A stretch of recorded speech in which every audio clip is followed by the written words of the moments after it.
우리도 부활할 것입니다. 2021년 부활절 아침입니다.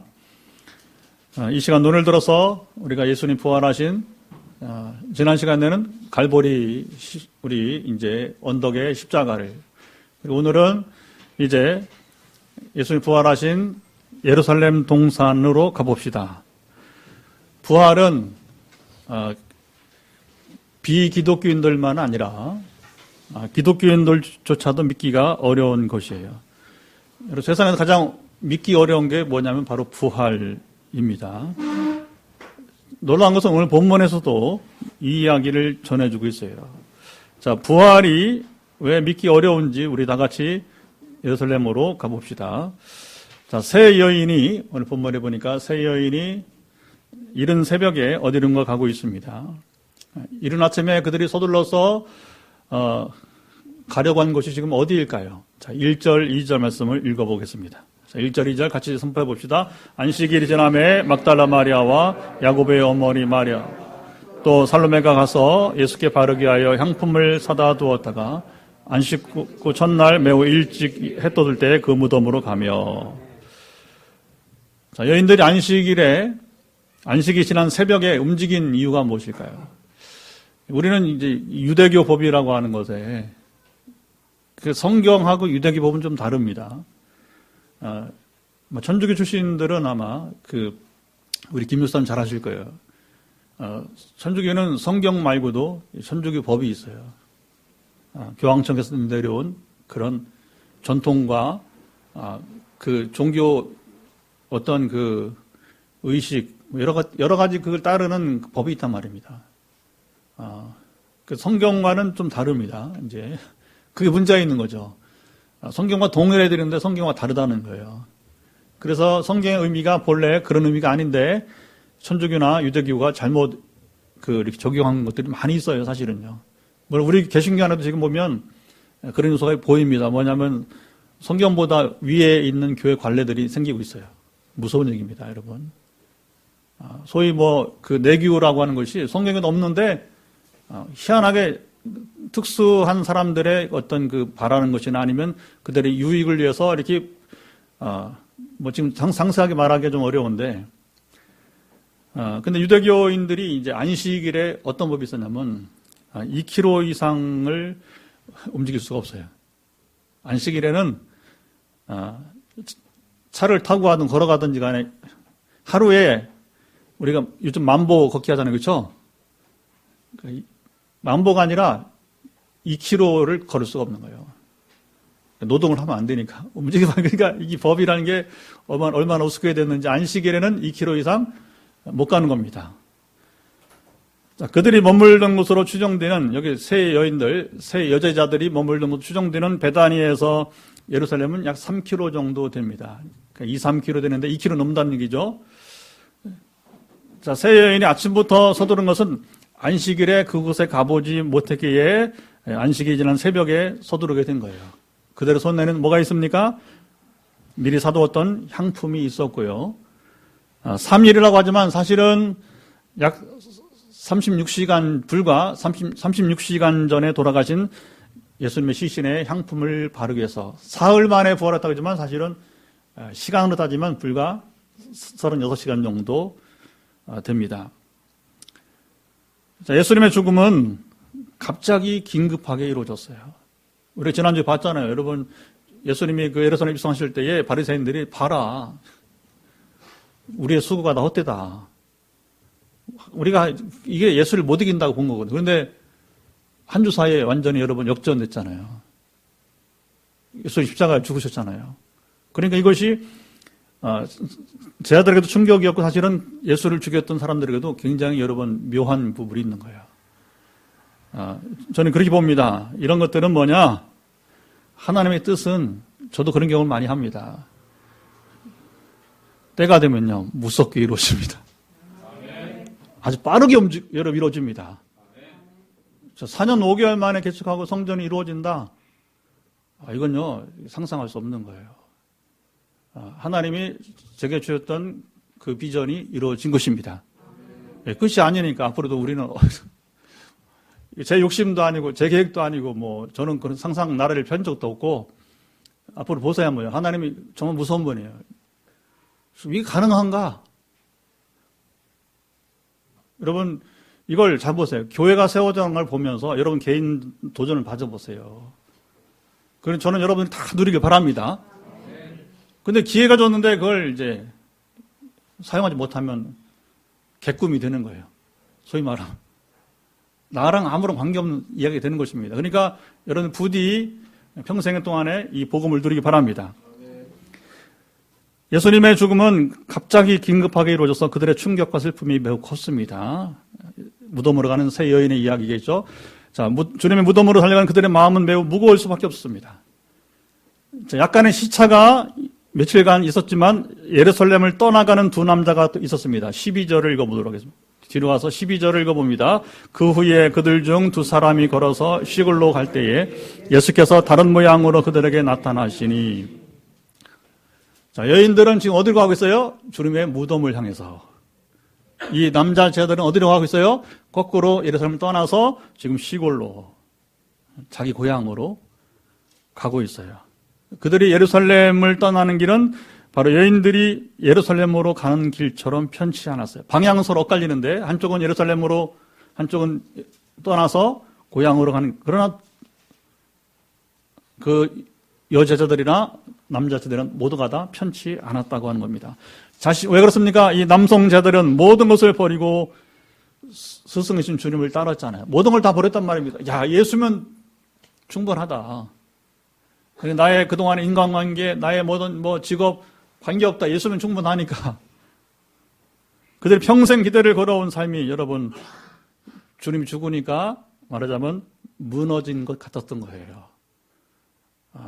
누가 이 여인들을 탓하리요? 누가 이 남자들을 비난할 수 있겠습니까? 자, 세 여인이 예루살렘으로 다급하게 달려가고 있지만 그들이 넘어야 될 장벽이 있었습니다. 3절 말씀 읽어보죠. 3절 시작. 서로 말하되 누가 우리를 위하여 무덤문에서 돌을 굴려주리오 하더니. 자, 여인들이 무덤을 향해 가기는 가는데 그들이 해결해야 될 문제가 있었어요. 무덤문에서 뭘 굴려야 된다고요? 돌을 굴려야 했어요. 당시 유대인들의 무덤은 우리처럼 땅에 매장을 하는 것이 아니에요. 우리 문화는 땅에 매장을 해서 봉분을 이렇게 만들잖아요. 그렇죠? 왜냐하면 이제 무덤의 표시도 되는 것이고, 또 짐승이 와서 또 이제 해치지 못하게 하는, 여러 가지 있겠죠. 그렇죠? 그런데 이제 그들의 무덤은, 굴을 팠어요. 굴을 팔려면 어떻게 해요? 지지 기반이 튼튼한 곳, 특별히 안반 있는 곳이 유리하겠죠.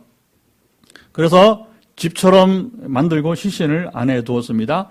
자, 무덤 앞에 돌을 놓는 것은 그 무덤에는 한 사람의 시신만 두는 것이 아니고 다른 시신, 그러니까 나중에 또 장례가 나면 다른 가족의 시신을 넣을 수 있도록 돌로 이렇게 문을 이렇게 닫았어요. 저희 가족묘도 비슷한 식입니다. 화장해서 그 항아리를 20개 이상 약 24구 정도 넣을 수 있어요. 그래서 여러 해 전에 저희 어른들 돌아가시기 전에 마침 장려했어요. 화장 문화하고 그다음에 이제 그걸 이제 가족묘를 좀 이렇게 해보라고 해서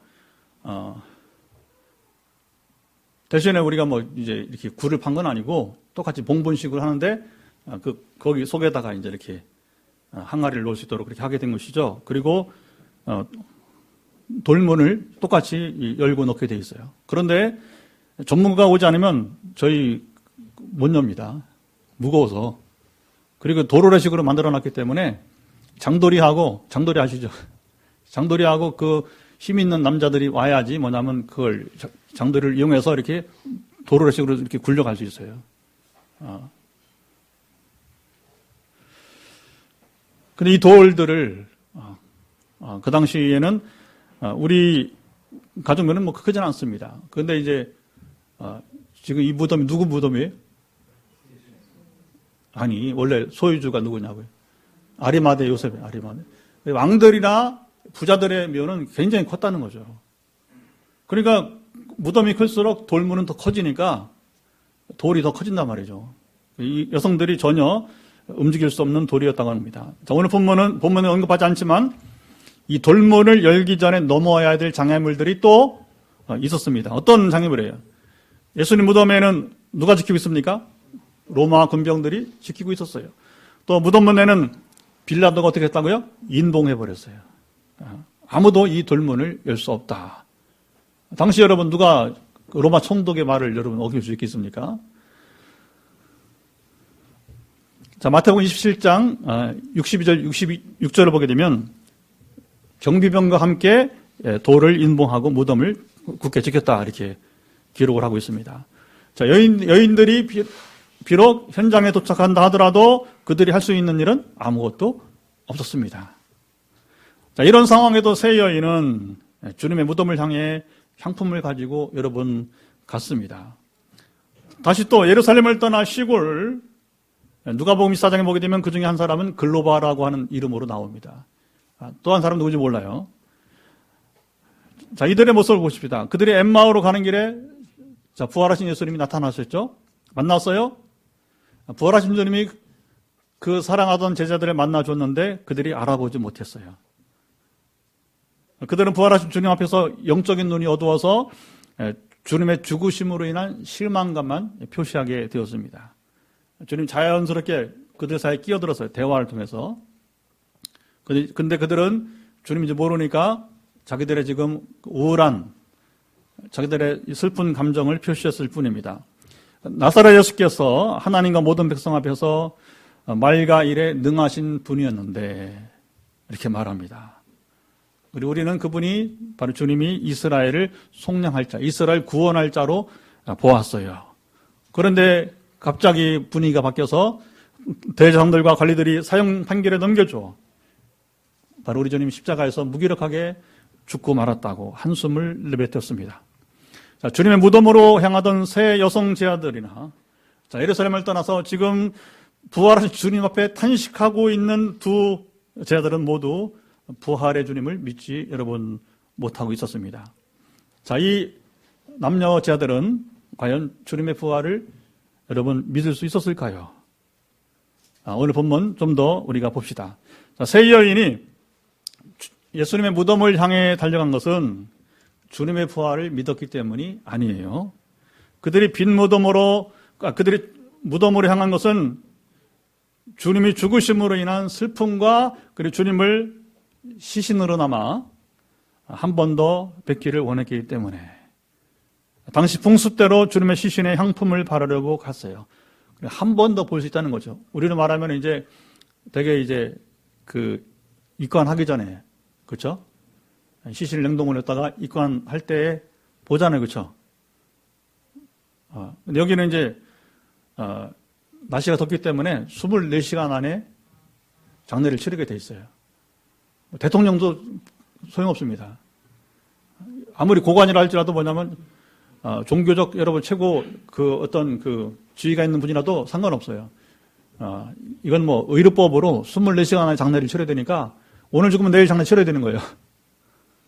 그러니까 뭐 우리처럼 뭐 이렇게 멀리서 오면 얼굴을 못 볼 수도 있잖아요, 그렇죠?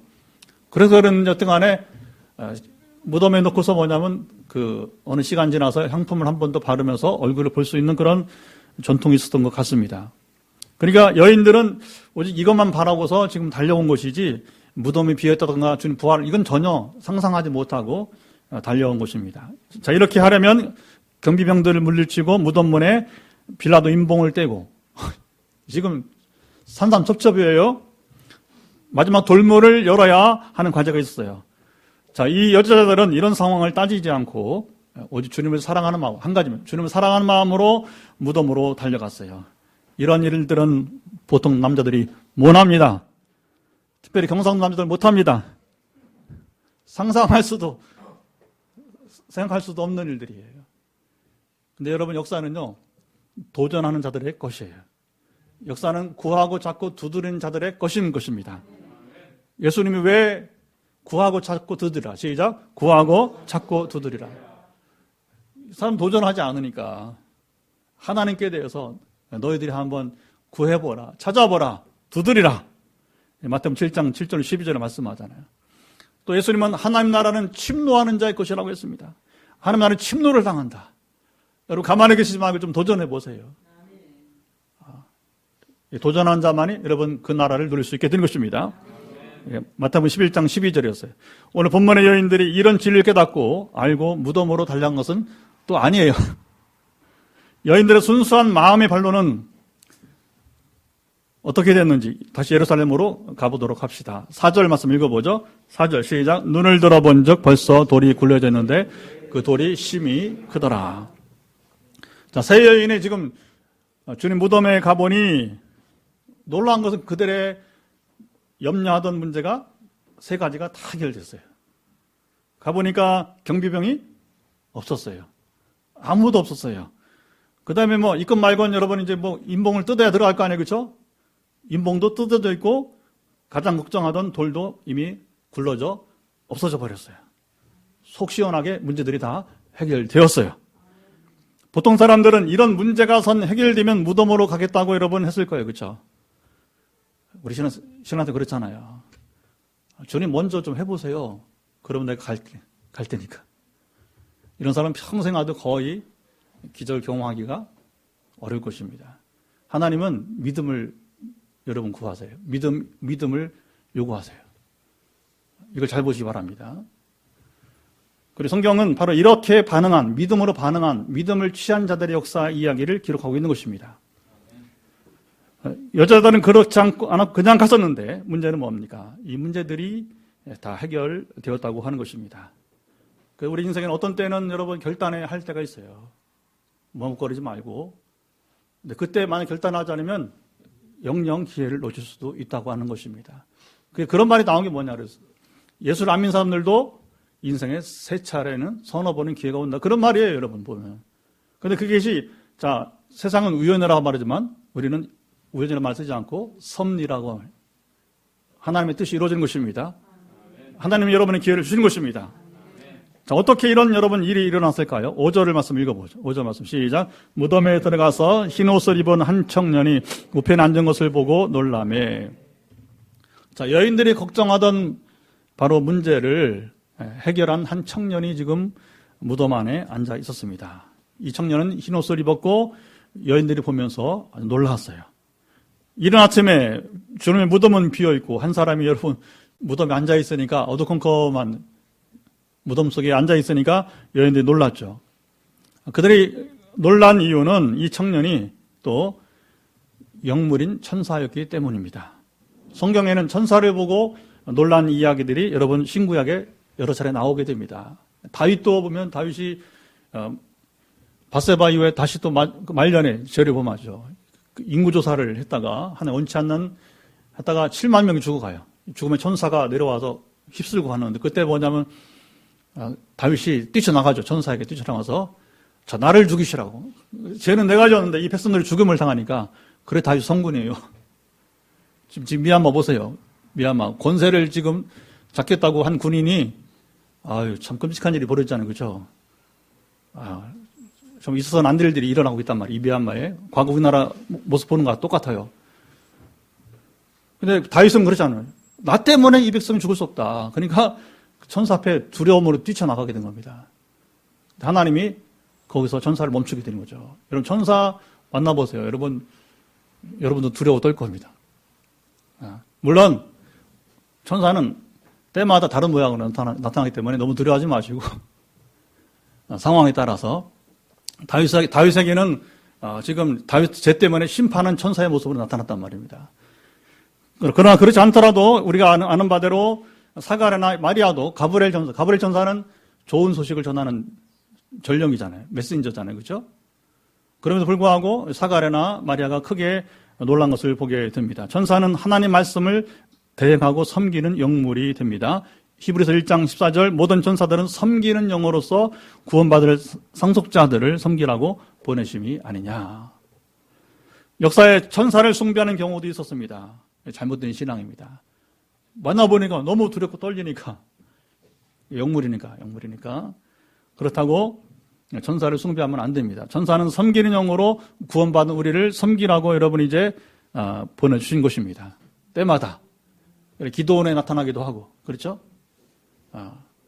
여러 상황 속에서 지금도 여러분에게 천사는 임할 수 있어요. 되게 위로할 때, 여러분이 지켜줄 때에, 여러 모양으로 눈에 보이기도 하고, 그 다음에 감으로 느낄 수도 있고, 하나님 보내신 천사를 만날 수 있다는 거죠. 천사는 많고요. 그렇다고 우리를 돕는 천사를 부정하거나 무시하는 자세도 마땅하지 않죠. 왜? 이 땅에 있을 때는 우리가 천사의 도움을 받아야 되니까. 천사가 나타나서 여인들의 근심거리를 1차 해결해 주게 되었습니다. 엠마오로 가던 제자들의 탄식도 풀어졌습니다. 부활하신 주님이 그들의 영적인 눈을 뜨게 하기 전에 성경에 예언된 말씀들을 하나씩 풀어주게 되었어요. 그래서 모세오경과 예언서들 중심으로 구약성경의 메시아와 관련된 그런 말씀들을 자세하게 설명을 해주게 되었어요. 주님은 왜 너희는 선지자들이 말한 모든 것을 마음에 더디 믿느냐? 너희 마음이 둔해서 왜 그 예언의 말씀을 믿지 못하느냐? 안타까워했습니다. 그 핵심 무엇이냐? 그리스도 메시아께서 먼저 고난을 받고 자기 영광에 들어갈 것이 아니냐. 구약의 예언은 바로 그거라는 거죠. 메시아가 어디서 고난당하시면 너희가 구원을 받고, 그리고 그 메시아는 바로 영광을 얻게 될 것이다. 물론 영광은 부활로서. 만약에 예수께서 부활하지 않았다면 영광은 없는 것이죠. 그리고 부활만 아니라 승천하시고 앞으로 재림해서 심판하실 주로 진정 그가 만왕의 왕이신, 만왕의 왕이라는 건 이 온 우주의 여러분 주인이라고 하는 것이죠. 이렇게 말씀이 들리고 이해될 때 두 제자와 같이 우리 인생 문제가 여러분 풀어지게 되는 것입니다. 여제자들이 천사를 보고 놀랄 때 천사가 말을 합니다. 6절 말씀을 읽어보죠. 6절 시작. 청년이 이르되 놀라지 말라. 너희가 십자가에 못 박힌 나사렛 예수를 찾는구나. 그가 살아나셨고 여기 계시지 아니하니라. 보라 그를 두었던 곳이니라. 가서 그의 제자들과 베드로에게 이르시기를 예수께서 너희보다 먼저 갈릴리로 가시나니 전에 너희에게 말씀하신 대로 너희가 거기서 배우리라 하라 하는지라. 이번 천사는 예수께서 바로 살아나셨다.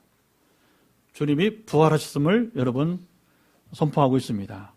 주님 부활해서 여기 계시지 않고 너희보다 먼저 어디로 가신다?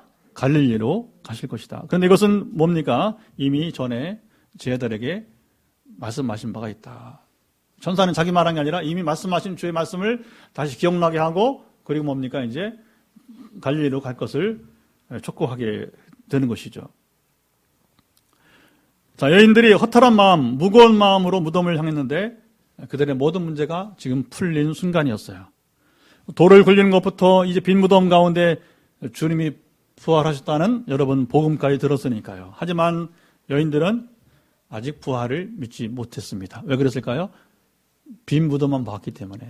부활하신 주님을 직접 만나지 못했습니다. 8절 말씀 읽어보죠. 8절 여자들이 몹시 놀라 떨며 나와 무덤에서 도망하고 무서워하여 아무 말도 하지 못하더라. 여인들이 정신이 없었어요. 정신이 없어졌어요. 이게 도대체 무슨 일이야? 여기서 오늘 메시지가 풀어지는 것입니다. 부활은 부활하신 주님을 여러분 직접 만나야 믿을 수 있다는 것입니다. 개인적 경험이라, 개인적 경험. 오늘 본문은 이것을 말씀해주고 있어요. 9절에 부활하신 주님이 막달라 마리아에게 먼저 보여줬습니다. 막달라 마리아가 바로 인류 최초의 부활의 증인이 되었습니다. 주님께 가장 사랑받은 바로 여인이었어요. 이 막달라 마리아는 그 갈릴리의 막달라 지역 출신인데 7 귀신, 그러니까 많은 귀신들이 귀신에 괴롭혔던 여러분 괴롭힘 받았던 사람이었습니다. 주님께서 마리아 가운데 있던 귀신들을 쫓아내시게 되었어요. 이런 얘기는 우리가 많이 나눴기 때문에 지금 다시 우리가 설명하셔도 여러분 잘 이해하실 것입니다. 어떤 한 사람이 귀신에 휘둘리다가 여러분 자유를 얻은 것은 굉장한 역사가 되는 것이죠. 이후 주님의 사랑으로 인해 자유와 평안을 맛보았던 여러분 이제 마리아는 한 번도 주님을 떠나지 않았어요. 십자가의 자리까지, 그리고 이른 아침에 무덤까지 찾아왔어요. 그리고 주님께서 제일 먼저 그가 부활의 목격자가 여러분 되게 하셨습니다. 역사에는 이렇게 특별한 은혜를 받은 자들이 여러분 있어요. 왜? 그로 하여금 부활을 전하게 하기 위해서. 우리로 하여금 오늘 복음을 전하게 하기 위해서. 왜 여러분을 선택하시고 부르시고 은혜를 주시느냐? 목적 한 가지입니다. 하나님 나라를 전파하라는 것입니다. 우리에게도 이런 교회 가운데 하나가 되길 바랍니다. 왜 우리가 지금 성전 입당을 앞두고 여러분 여러 가지 소망과 나가네요. 한 가지예요. 우리가 잘났다? 잘났다고 뭘 드러내겠어요? 생각을 해보세요. 뭐 설교를 잘한다? 그걸로 뭘 나타나겠어요? 아무것도 없는 거예요. 결국은 지내부 아무것도 없는 겁니다. 우리 잘남이라는 게 제가 32년째 목회해보니까 별거 아니더라고요. 정말 중요한 건 뭐냐? 하나님이 나와 함께 하시는가? 그 함께 하심을 우리가 오늘도 여러분 이웃에게 민족 열방을 증거할 수 있는가? 저는 가장 행복이 그거예요. 아까 광고하면서 얘기했지만 하나님 통치하심이 헌금에까지 미치더라고요. 지금 보면. 그래서 제가 그걸 강조하는 그거예요. 뭐냐면 하나님 통치가 임한다는 것이죠. 단지 치유만, 뭐 축사만 뭐 이러면 임하는 게 아니라 하나님 통치가 이런 물질로 임하고 있고. 왜냐하면 사람 마음을 움직여서 빚내리게 헌금하라고 하는 거예요. 쉽게 말하면 누가 여러분 요즘 자기 돈을 내밉니까? 절대 그게 안 돼. 근데 하나님께서 마음 움직이시니까 그 통치함을 왜 드러나느냐? 빚내리기로 하고 증거하게 하는 것입니다. 이번에 입당할 때 우리 조건사님이 간증을 할 거예요. 저하고 함께한 지난 이제 18년, 19년째거든요. 이제 4월부터 19년째인데 19년 함께 해오면서 만난 하나님 경험이 나올 겁니다. 그리고 개척 과정과 이 건축까지 다 총 망라지 나올 거예요. 아마 제가 아직 받아보지 않았지만 원고를 권사님 증거할 게 뭐가 있겠어요? 저와 함께 하나님을 증거하게 될 것입니다. 그리고 그 하나님이 권사님과 함께 했던 것을 드러내게 될 것입니다. 그리고 교회 개척 시작부터 지금까지 오는 과정들을 하나님 행하심을 드러내게 될 것입니다. 저는 정말로 최고의 간증이 이거라고 생각되어집니다. 그래서 제가 기도하는 중에 하나님께서 우리 조건사님의 인생 최고의 선택은 바로 이 개척의 자리에 함께 했다는 거예요. 아멘. 여러분 인생의 모든 여러분 지금 포항 땅에 와서 저를 만나고 우리 교회 만나면서 그 선택이 여러분 권사님처럼 되길 바랍니다. 엠마오로 가던 제 아들도 여러분 부활하신 주님께서 그들을 만나 주실 때에 부활을 믿게 되었어요. 부활하신 주님이 그들에게 나타나셔서 그들과 길동무가 되어서 동행해 주셨습니다. 길을 걸으며 그들이 무슨 말을 나누는지 경청하시다가 그들이 궁금해하는 일을 말씀을 통해 시원하게 풀어주었어요. 말씀이 풀어지자, 이게 중요해요. 말씀이 풀어지자 두 제자가 날이 저물어가니 우리와 숙박을 같이 하자고 주님께 여러분 제안했습니다. 주님은 그들의 제안을 뿌리치지 않으셨어요. 함께 저녁 식사를 시작하면서 축사하실 때에 제자들의 눈이 열렸어요. 부활하신 주님을 알아보았어요. 부활을 분명히 믿게 되었습니다. 부활하신 예수를 만나고 부활을 확신한 제자들이 각기 11제자들에게 달려갔습니다. 시차가 다르잖아요. 그렇죠? 막달라 마리아가 부활한 주님 만난 시간하고 지금 두 제자가 만난 시간. 물론 주님은 오해하지 마세요. 동시에 만날 수도 있습니다. 사람이 아니니까. 하나님이시니까. 아시겠죠?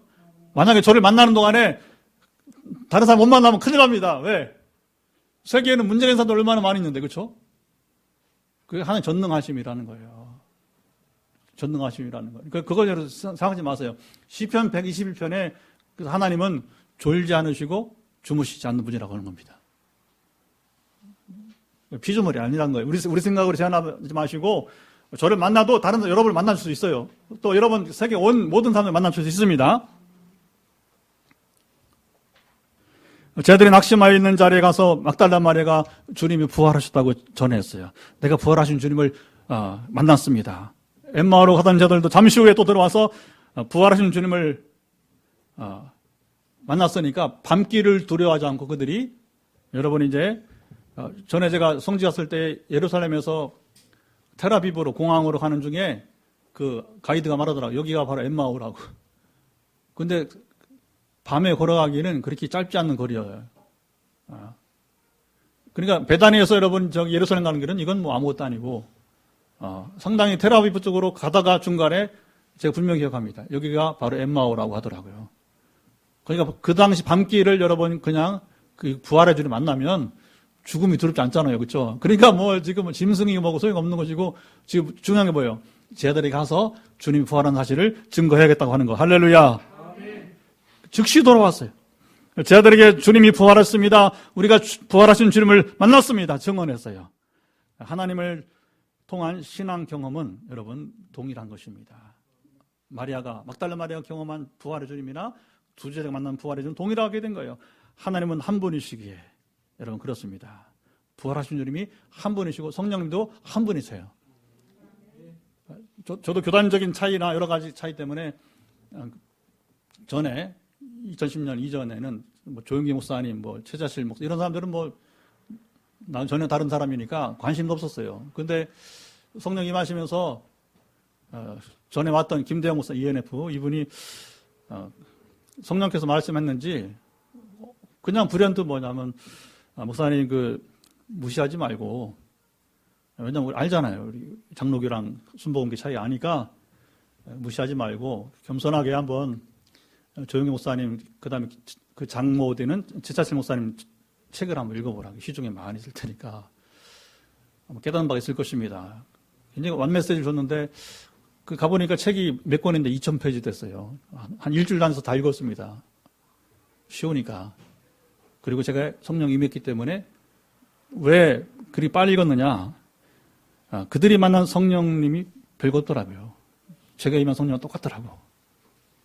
그리고 그때 읽었던 것들이 뭐냐. 그 이후에 제가 영적 사역에는 상당히 도움이 됐어요. 왜냐하면 그 어른들이 먼저 경험한 성령님이기 때문에 그리고 귀신과 싸우는 그 축사일까지 상당히 실제로 도움이 됐어요. 그 이후에 보면. 여러분, 하나님은 한 분이십니다. 뭐 장로교 하나님 다르고 여러분 순복음교 하나님 다른 거 아니라고요. 다 동일한 하나님이신 것입니다. 그러니까 여기 막달라 마리아가 경험한 부활의 주님이나 여기 두 제자가 경험한 여러분 이제 부활에는 같은 분이라고 하는 거예요. 문제는 11제자가 부활의 소식을 듣고도 놀라지 않았어요. 그들은 듣고도 믿지 않았습니다. 11절, 13절 두 번 반복하고 있습니다. 자, 왜 11제자는 세 사람의 증언을 듣고 부활을 믿지 못했을까요? 자, 부활하신 예수님께서 부활의 증언을 듣고도 믿지 않았던 11제자를 책망하셨습니다. 14절 말씀을 읽어봅시다. 14절 시작. 그 후에 11제자가 음식 먹을 때에 예수께서 그들에게 나타나사 그들 믿음 없는 것과 마음이 완악한 것을 꾸짖으시니 이는 자기가 살아난 것을 본 자들의 말을 믿지 아니함이더라. 자, 부활하신 주님은 그들을 책망하기 위해서 나타난 것이 아니고 그들로 부활을 믿게 하기 위해서 여러분 임하셨어요. 오늘 이 자리에 예배를 드리지만 아직 부활을 확실히 믿지 못하는 분이 여러분 있을 수 있어요. 우리 지난주 중에 얘기했지만 우리 김근혜 성도님이 성경을 같이 읽고서는 오늘 받은 내가 뭐예요? 그랬더니 제게는 설화로 들린다고. 설화로. 이게 현실이구나. 우리 기도하자고 했잖아요. 그렇죠? 여러분 제가 부활을 말하지만 교회는 앉아있지만 사실 부활이 몸인 사람이 있을 수 있는 거예요. 그걸 이상히 볼 필요가 없다고 했잖아요. 그렇죠? 오히려 우리 사랑의 마음으로 기도해서 성도님이 정말로 설화가 아니라 성경 말씀을 들리게 하자. 그리고 오늘 부활을 말할 때 여러분은 이제 궁극적으로 모든 분들이 부활을 믿을 수 있기를 축복합니다. 주님 마음은 그거예요. 왜 책망하느냐? 그것도 못 믿어 하는 게 아니라 이제는 나를 보고 믿으라고 하는 것입니다. 하나님 사랑은요 완전해요. 인격은 완전해요. 사람과 다르다. 자꾸 여러분 사람의 범위로서 하나님 축소하지 마세요. 그런 정말 인생이 여러분 슬픕니다. 그렇지 않아요. 하나님을 알면 우리 인생이 어떤 상황에도 여러분 이제 단지 여러분 뭐 해서 성공했다 그런 수준이 아니야. 그런 수준이 아니고 정말 하나님을 바로 경험하면 우리 인생이 완전히 달라질 수 있습니다. 저는 새롭게 변화될 수가 있을 것입니다. 오늘 본문을 보면 여러분 11제자가 지금 부활한 주님을 만나기 전까지 단지 부활의 소식을 듣고만 믿지 못한 것은 이상한 일이 아니에요. 부활을 직접 목격한 자들의 말도 믿지 못했는데 오늘 우리는 성경을 통해서나 여러분 믿어야 되니까 오늘 혹시 이 자리에 부활을 믿지 못하는 것은 당연한 것입니다. 결국 어떻게 됩니까? 믿음은 선물로 주시는 것입니다. 에베소 2장 8절 사도 바울이 구원을 말하는데 우리가 그 은혜로 말미암아 믿음으로 다시 은혜로 말미암아 믿음으로 구원을 받은 것입니다. 그러면서 뭐냐면 그 믿음은 바로 하나님의 선물이다. 행위로 말미암은 것이 아니다. 에베소 2장 8절 9절 나중에 보세요. 너무나 중요한 말씀이 나오게 되게 되는 것이죠. 하나님이 주셔서 여러분 이제 우리가 믿을 수 있는 것입니다. 선물을 받은 자만이 믿을 수 있는 거예요. 선물을 받은 자는 오늘 예수님을 믿고 주님의 부활하심을 믿게 되는 것입니다. 또 우리도 장차 부활할 것을 여러분 믿는 것입니다. 우리 인생은 뭐 해야 되느냐? 남은 생에는 어떻게 그걸 믿을 수 있는가? 믿음을 구해야 되는 것이죠. 그래서 여러분 이게 우리 인생의 최고의 복이 뭐냐? 바로 믿음의 복이에요. 믿음을 선물로 받는 것입니다. 우리 끊임없이 뭐냐? 아까 문영 선생님 아직 오늘도 안 나왔지만 계속해서 우리에게 주어진 이상은 그리고 지금 대화가 어쨌든 간에 진행 중에 있으니까 돌아오기까지 우리는 여러분 믿게 하도록 우리가 이제 힘쓰는 것 뿐인 거죠. 그리고 이 자리에 왔지만 아직도 부활이 믿어지지 않은 분들도 마찬가지로 믿어지기까지 우리가 기도하고 하나님께 긍휼해 주시기를 바라게 되는 것입니다. 부활을 믿는 우리 공동체가 할 일은 한 가지 15절 말씀이고 15절 시작 또 이르시되 너희는 온 천하에 다니며 만민에게 복음을 전파하라. 부활하신 주님 만나는 신앙 체험을 한 자들은 뭐 한다고요? 복음을 전합니다. 가정에서 그리고 이웃에게 민족으로 열방으로. 제가 성령님이 직접 임하시니까 두 가지 변화가 여러분 시작되었어요. 하나는 기도 운동이 시작되더라고요. 자연히 기도 시간이 증가하는 거죠. 좀 처음에는 절제하지 않으면 멈추지 않을 정도로 기도가 이어지게 되고 목은 상하고 홀리보이스가 돼가지고 기도를 하기 시작하니까 잡으세요. 기도를 하기 시작하니까 교회에서 치유와 회복 운동이 일어나게 되었어요. 자, 이 소식을 듣고 선교지에서 뭐냐면 이제 우리에게도 와달라고 해서 선교가 시작이 되게 되었습니다. 자, 그러니까 선교지 가니까 선교지에서도 역시 치유와 회복과 그리고 전에 없던 축사까지 일어나게 되고 거기 축사를 경험하니까 귀신을 쫓으니까 봉화에서 부흥회 하니까 봉화에 가서도 또 무당의 딸로 태어났던 권사님을 여러분 이제 그 귀신이 나가게 하고 할렐루야. 이게 계속해서 이제 이루어지게 되는 것이죠. 성령님이 임하니까 전도와 선교를 멈추지 여러분 않았어요. 작년에 전도를 하다가 코로나 때문에 멈춘 적이 있죠. 그때 몇 주를 쉬면서 이게 뭐지 하면서 제가 각성이 됐어요. 그러면서 붕어빵 전도 원조인 박봉랑 장로님, 목포의 박봉랑 장로님은 어떻게 하실까 궁금해서 전화를 걸었어요. 역시 장로님은 아랑곳 하지 않고 전도를 계속하셨어요. 제가 알고 있는 대한민국의 시민 중 전국에서 가장 상이 크다고 한다면 제가 아는 범위 내에서는 박봉랑 장로님이에요. 아시죠? 이번은 정말 하루도 전도를 하지 않는 날이 없어요. 어떤 상황에서도 전도를. 궁금해서 열은 하실 것이다 생각해 전화를 했더니 여지없이 전도를 계속하고 있었어요. 목포를 중심으로 그냥 이렇게. 그리고 교회 가서 같이 예배드리고 그냥 전도하는 거예요. 그리고 그때는 뭐냐면 대구에서 당시 대구는 코로나가 극성을 부려서 대구자만 나와도 싫어하던 때잖아요. 그렇죠? 가까운 거리 있지만 빵을 구워서 구청 직원들을 격려한다고 함께 가지 않겠냐 이렇게 바로 통화하자마자 뭔가 다르신 분이에요. 장로님도 저런데 정말 제가 한 번 더 부끄러움을 느끼면서 각성을 하게 되었답니다. 바로 대답했죠. 당연히 가야죠. 그래서 우리 교회에서 빵을 같이 또 구웠어요. 한 200개. 그리고 또 북구에 있는 다른 교회 목사님이 또 빵을 구워서 제가 가지고 혼자 대구로 달려가게 되었습니다. 대구 남구청, 서구청에 전하게 되었어요. 그때 포항에서 빵을 구웠지만 대구를 나는 못 가겠다. 목사님 한 분이. 여러분 지금도 우리에게는 빵을 굽고 있습니다.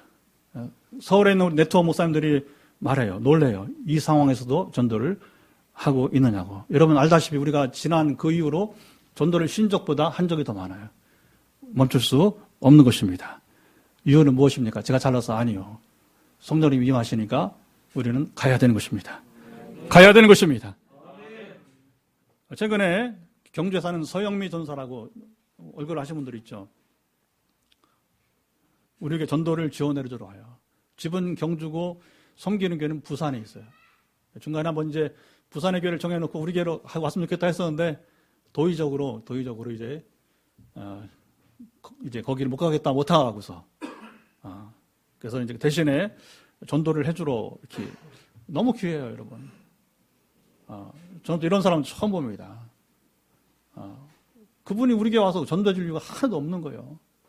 근데 본교회 가지 않는 한, 지난주 본교회 못 왔고, 이번 주에는 오겠다고 약속을 또 하고 있어요. 자, 이분이 왜 오실까 생각할 때에 제가 작년에 대구에 갔던 일이 생각이 났어요. 지금까지 여러분 제가 지내보니까 세상에 공짜는 없더라고요. 전에도 그랬잖아요. 기도도 공짜가 없어요. 물론 제가 돌려받고자 여러분 이제 성기관에 기도한 적은 없습니다. 그냥 순수하게 만나니까, 알게 되니까 마음이 아프니까 기도해 주는 것이고, 또 마땅히 가야 되는 전도하는 거, 선교하는 것인데, 그러니까 여러분, 하나님은 꼭 기억하신다는 겁니다. 여러분 섬겨보세요. 기도해 주세요. 그러면 내가 도움 필요할 때 여러분 나를 위해 기도한 사람이 있을 것입니다. 여러분 전도를 여러분 지원하러 오는 것입니다. 건축 헌금을 보내주는 거예요. 세상 공짜가 없는 것 같아요. 없습니다, 여러분. 영적 세계도 공짜는 없습니다. 은혜는 공짜지만 그러나 자 보세요. 우리가 어떻게 살아가느냐. 그게 바로 여러분 사실은 성숙한 신앙이 또 아니겠습니까? 우리가 마땅히 여러분 섬겨야 되는 것이고 기도로 섬기는 것이고 물질 섬기는 것이고 우리가 서로 도움는 것이 마땅한 것이 아니겠습니까? 그러나 과거의 기복주의와는 다른 거예요. 기복주의는 뭐예요? 내가 이렇게 했으니까 신이여 신께서도 나에게 복을 주어야지 않겠느냐. 이게 기복주의란 말입니다. 우리는 그렇지 않아요. 우리는 무조건 그냥 아무 대가 없이 하는 것입니다. 그런데 놀라운 건 하나님께서는 인격이시기 때문에 그냥 그대로 계시지 않더라고 하는 겁니다. 반드시 여러분 갚아주십니다. 선교도 마찬가지예요. 2012년 수마트라 팔렘방 신학대학을 방문한 이후 한 해도 선교를 쉰 적이 없어요. 작년부터 코로나로 이 아울렛을 못 가니까 하나님께서 이제 왜 가야 되냐면 이게 제가 최근에도 줌으로 온라인으로 해보지만 예배도 그렇지만 선교도 마찬가지입니다. 굉장히 한계가 있어요. 현지서 강의하고 현지서 집회하는 거하고 여기서 여러분이 하는 거하고 이번에 블라디보스 어떻게 할지 몰라요. 지금 상황이. 준비야 그렇다 하더라도 여러분 3일간 5시간씩 이제 3일을 할 때 어떻게 할지 모르겠어요. 한계가 있다고 하는 것이죠.